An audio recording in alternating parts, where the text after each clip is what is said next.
আসসালামু আলাইকুম রহমতুল্লাহি ওবরকাতুহু।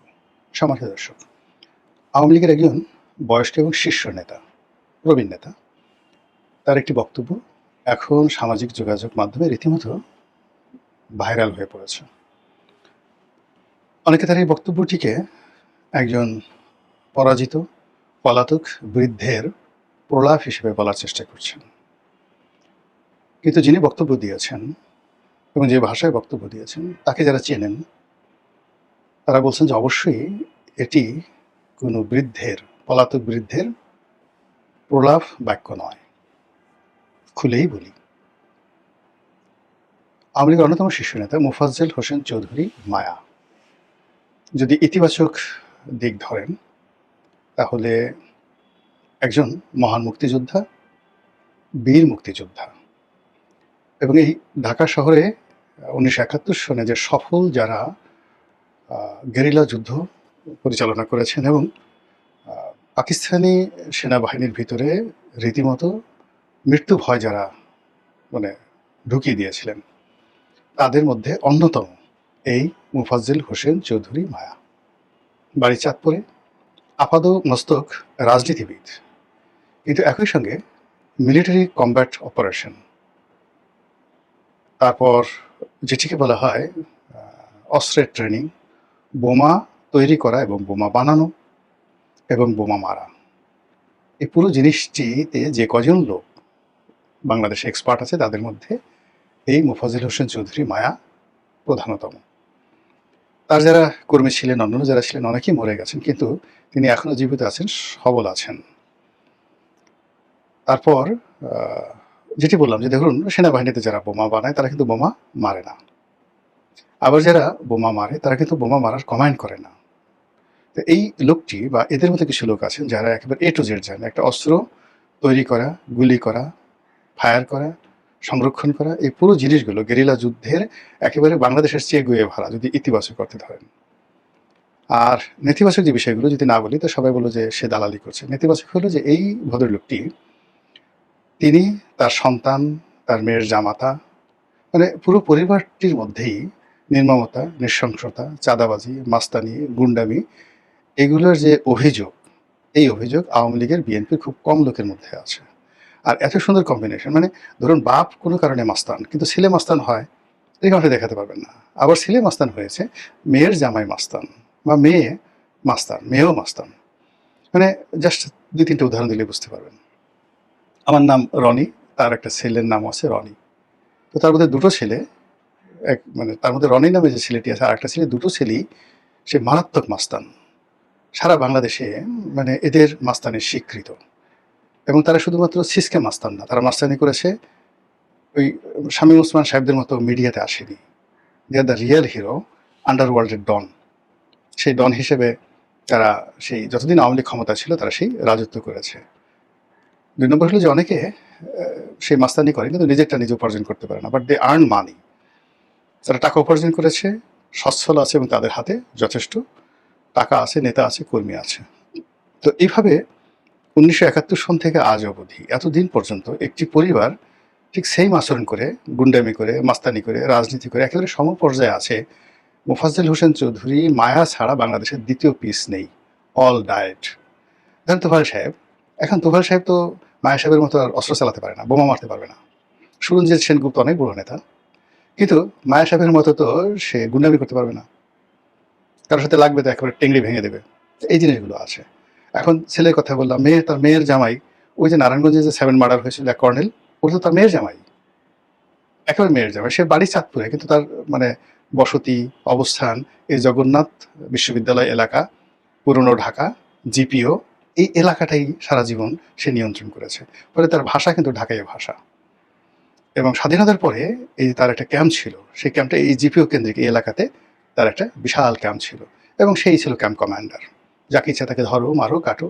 ইভেন মানে কাদের সিদ্দিকী সাহেবের তো একটা জায়গা টাঙ্গাইল এলাকা, কিন্তু অ্যাজ এ হোল যদি আপনি ধরেন ন্যাশন ওয়াইড, সেখানে মোফাজ্জেল হোসেন চৌধুরী মায়া, তার যে ডিগনিটি, তার যে কমান্ড এবং এখনও পর্যন্ত তার যে ভাবসাব, এটা সবই ছিল শুধুমাত্র শেষের দিকে এসে, যেটা হলো শেষবার তিনি একটু ধরা খেয়েছেন, বিকজ তার নির্বাচনী এলাকাতেই জেনারেল আজিজ, তো জেনারেল আজিজ ছিল, তো জেনারেল আজিজ শেষের দিকে যখন পাওয়ারফুল হয়ে গেল, পাওয়ারফুল হয়ে শেষ নমিনেশনটা জেনারেল আজিজ সেই তার পক্ষের একজন লোককে তিনি দিয়েছিলেন সম্ভবত 2018 সনে। তো সেই সময়টাতে তিনি রাজনৈতিকভাবে পিছনে ছিলেন, কিন্তু দল ছেড়ে কখনো যাননি। শেখ হাসিনার বাইরে তার কোনো চিন্তা নেই এবং যে কোনো কর্ম করার জন্য তার সেই যোগ্যতা আছে, এবং বুড়া যত হয় মানুষ, তত দুষ্ট মানুষের তত দুষ্টমি বাড়তে থাকে, নিষ্ঠুর মানুষদের নিষ্ঠুরতা বাড়তে থাকে, জ্ঞানী মানুষের জ্ঞান বাড়তে থাকে। এখন আপনি তাকে যেভাবেই নেন না কেন, আপনি যদি তাকে ছোট শাকিল মনে করেন, তাকে যদি দাউদ ইব্রাহিম মনে করেন, তাকে যদি হাজি মাস্তান মনে করেন, মানে হোয়াট এভার মেবি, তাহলে এখন তিনি যে অবস্থাতে আছেন, তিনি জীবনের একেবারে শেষ পর্যায়ে পরিপূর্ণ অবস্থা আছেন। তো তিনি একটি ডায়লগ দিয়েছেন, সেটা হলো ধরবো গুলিস্তানে, ফেলবো আজিমপুরে। এটা ফাটাকেষ্ট ডায়লগ, ফাটাকেষ্ট ডায়লগ। সেটা হলো ফাঁকাটাকে যে মারবো এখানে, লাশ পড়বে শ্মশানে। মিঠুন চক্রবর্তীর একটা বিখ্যাত সিনেমা ফাটাকেষ্ট, এবং সেটাকে আবার আমাদের দেশে হিরো আলম মহান নায়ক, তিনি আবার এটাকে যে কি যেন তিনি একটা এভাবে ডায়লগ দিয়েছেন, ঠিক সেম ডায়লগটি অনেকটা মানে যাকে বলা হয় আকার ইঙ্গিতে এনে তিনি বলছেন ধর্ম গুলিস্থানে, ফেলবো কবরস্থানে, মানে আজিমপুরে। মানে গুলিস্থানের আমাদের অফিসের ধারের কাছ দিয়ে যে বিভিন্ন এলাকা, সেই এলাকাতে ধরে একেবারে সোজা, আর পিটনি নাই, ডাইরেক্ট ক্যাটাং গ্যাচাং, জানে ইন্না লিল্লা পড়ার সময় না পায়, আর কবরস্থানে মানে আজিমপুরে গিয়ে ইন্না লিল্লা দাফন করতে পারি। বোঝার চেষ্টা করে যে এত বড় থ্রেট যে তোমাকে ধরবো, তারপর তোমাকে মারবো, গলা চিপে মারবো, গুলি করে মারবো, পাড়াই মারবো, জিব্বা টেনে ছেড়ে মারবো, মানে আপনার যত রকম ক্রোধ আছে সব ক্রোধ একত্র করে যা কিছু করার, সেটা এই জনাব মোফাজ্জল হোসেন চৌধুরী মায়া, উনি এই কথাগুলো বলেছেন। তো এটা নিয়ে ঠাট্টা করবেন না চিন্তা করবেন, বোঝার চেষ্টা করুন। আর এই বক্তব্যের মাধ্যমে বোঝা যাচ্ছে যে আওয়ামী লীগ যে ফিরে আসবে, ফিরে আসার পরে কি হবে সেটা পরের ব্যাপার, কিন্তু ফিরে আসার আগে বহু দুর্ঘটনা ঘটাবে তারা। সেই দুর্ঘটনায় কারা ভুক্তভোগী হবেন আল্লাহ জানেন, আর আওয়ামী লীগের লোকজন জানেন, এর বাইরে কেউ জানে না।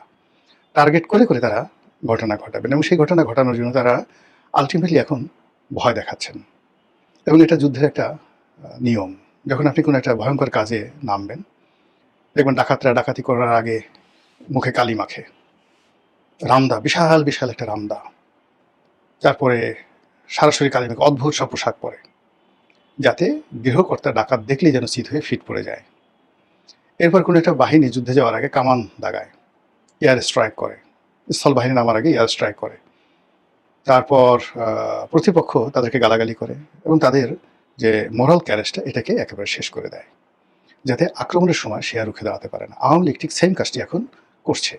শেখ হাসিনা নিজে করছেন, মোফাজ্জল হোসেন চৌধুরী মায়া তিনি করছেন, তার মতো যারা লোকজন আছেন তারা করছেন।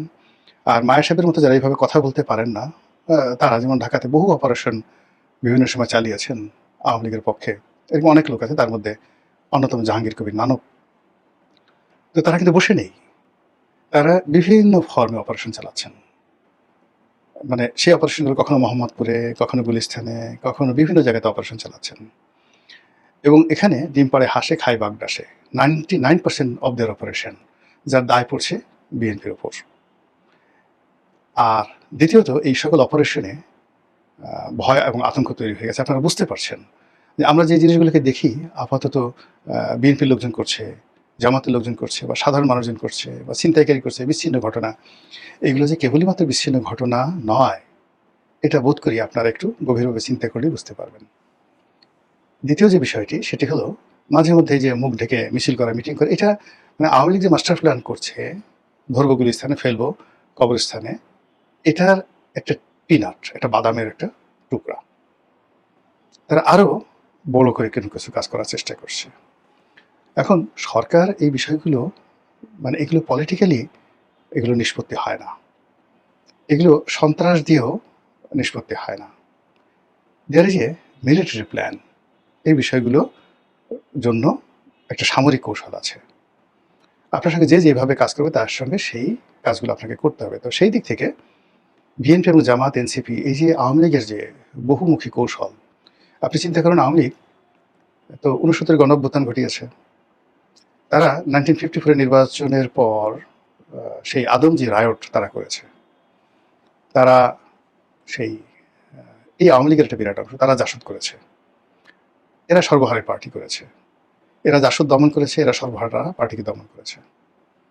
তো এই যে ধারাবাহিকভাবে আওয়ামী লীগের যারা নেতা কর্মী যারা রয়েছেন, তারা চাঁদাবাজি বলেন, মাস্তানগিরি বলেন, গুন্ডামি বলেন, দখল বাণিজ্য, মানে এখন বিএনপি যেই জিনিসগুলো খাচ্ছে করছে, বা বিএনপির লোকজন যেগুলোকে নিজেদের জিনিস মনে করছে, বেসিক্যালি এগুলোর ফাউন্ডেশন তো আওয়ামী লীগের করা, এগুলোর চাবিকাঠি তাদের হাতে, এগুলোর মাস্টার সুইচ তাদের হাতে।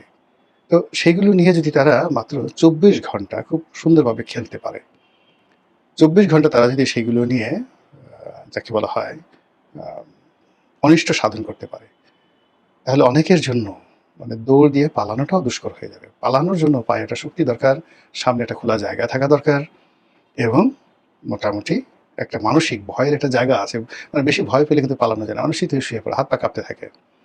তো আওয়ামী লীগ এই জিনিসগুলো জানে যে নো, জানার কারণে কি হচ্ছে, এই যে এতদিন পরে মোফাজ্জল হোসেন চৌধুরী মায়া যে কথাগুলো বলছে, তার এই বয়সে এটা ছেলে খেলা নয়, এটা হিরো আলমের ভাষণ নয়, বা এটা মিঠুন চক্রবর্তী যে সিনেমার ডায়ালগ দিয়েছেন সেই সিনেমার ডায়ালগ নয়।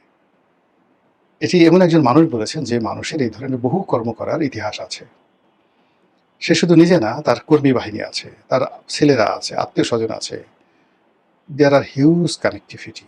সেইগুলো নিয়ে এরকম একটা কথা যখন তিনি এসে প্রকাশ্যে বললেন, নিজের চেহারা দেখিয়ে, কোনো অডিও না, একেবারে চেহারা দেখিয়ে বুঝতে হবে যে অ্যাডামেন্ট, এই লোকটি অ্যাডামেন্ট হয়ে গেছেন, এবং নিজের জীবনের বিনিময় হলো তিনি এই কাজগুলো করার চেষ্টা করছেন এবং করবেন।